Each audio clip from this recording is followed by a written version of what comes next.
Welcome to Things You Don't Know.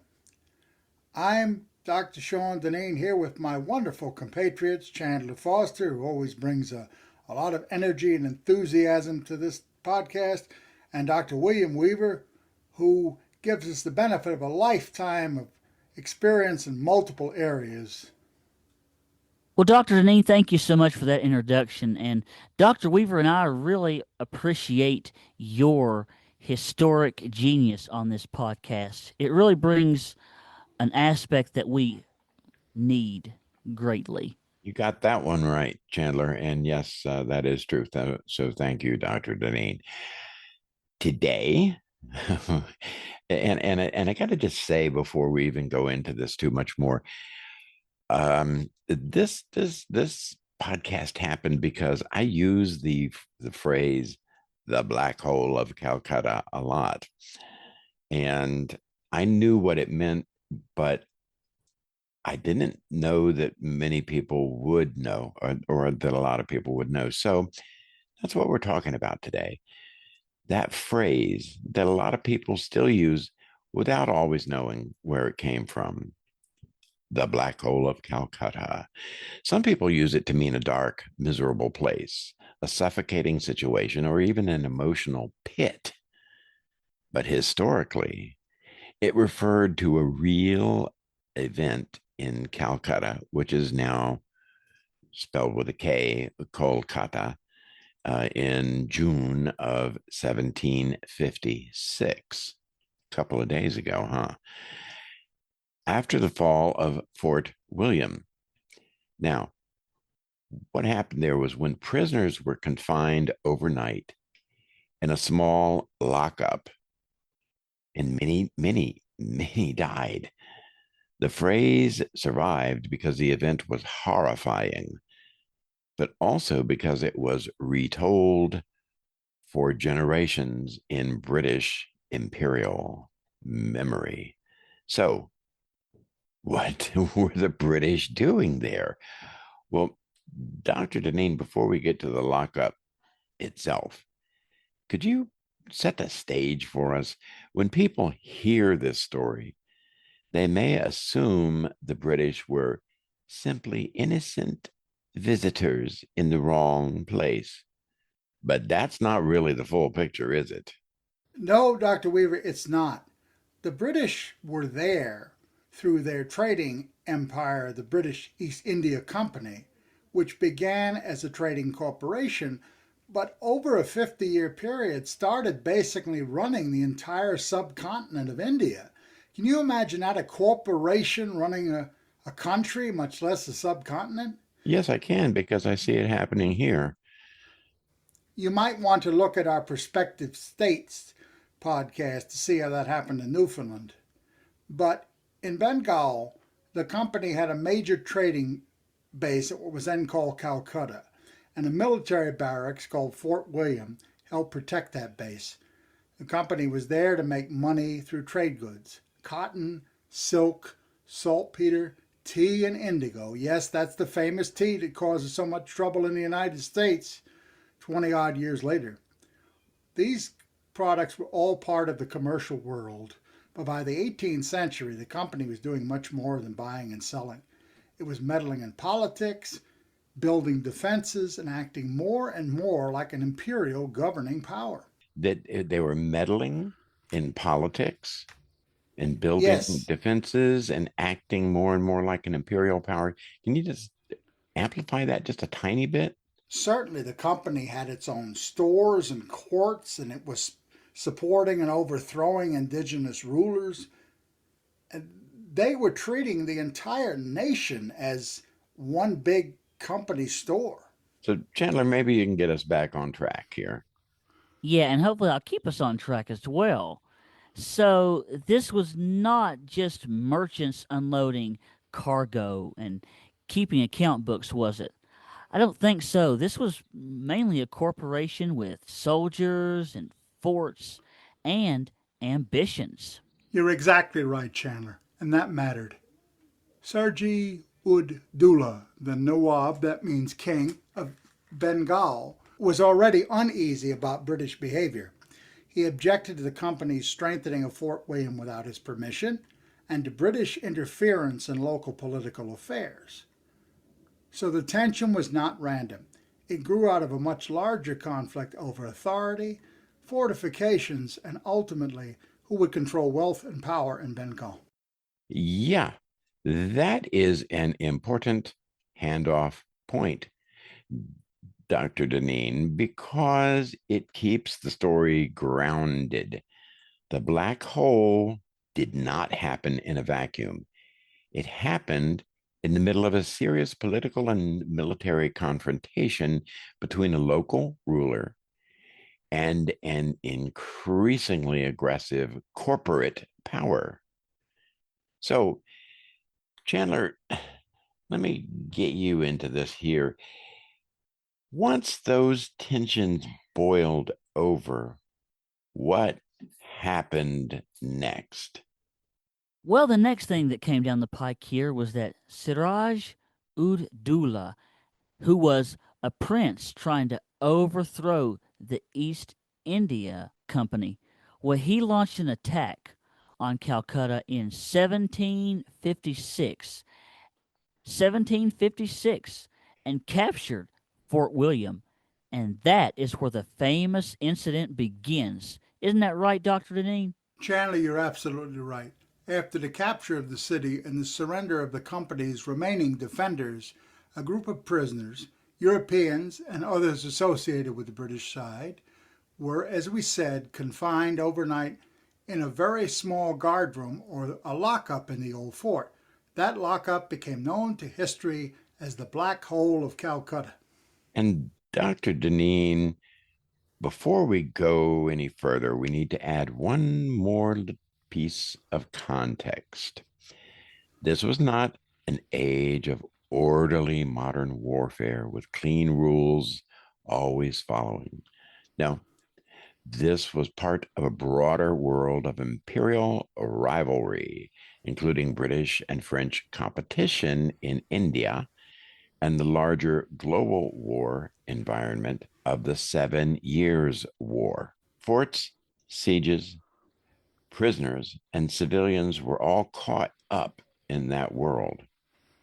Crowding and confinement were recognized dangers in the 18th century prisons, ships, and military holding spaces. So, what made this incident famous was not simply that people died in cramped confinement, but that this case became a major imperial symbol. So, why are we making such a big deal about this? Well, Dr. Deneen, walk us through the room itself, because I don't think people really can appreciate it without understanding the horrors of that spot. So, what are our listeners supposed to picture here? Well, they should picture a small, badly ventilated lockup, crowded far beyond what any human space should hold on a hot Bengal night. The most famous account came from John Zephaniah Howell, a survivor and East India Company official. He claimed that 146 prisoners were forced inside and that by morning only 23 survived.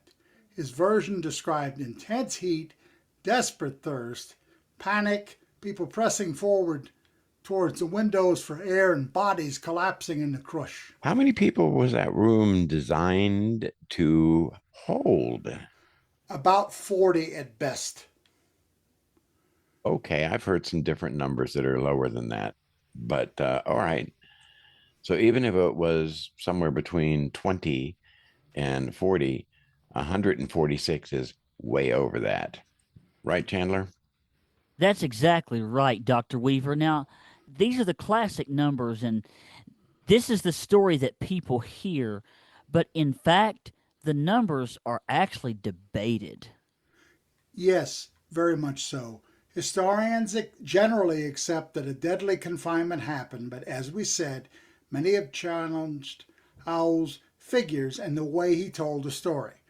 Some later estimates place the number of imprisoned as much lower, and some scholars argue that the death toll was also lower than the older British version claimed.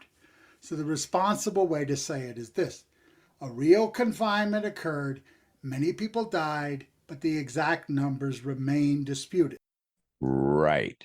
So even back then, there was, shall we say, some amplification, some dramatization, um, perhaps for political reasons.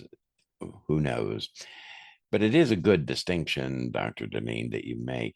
The tragedy appears real. The numbers and the dramatic framing are where historians become a lot more cautious. And even if the totals were lower than Howell said, the conditions would still have been terrible. The heat, now you can't imagine the heat. It's hot there. This was a very hot time. The crowding, the wounded captives, limited air, no possible release until morning, no place to urinate or defecate. Not a good situation. So, Chandler, no, let me hand this to you. And the question a listener is probably asking. All right, let's get on that, Dr. Weaver, like bug spray on some boll weevils. Now, if the 18th century was already full of war, siege, and imprisonment, then why in the world did this one become so famous? Because, Chandler, the incident became psychologically useful.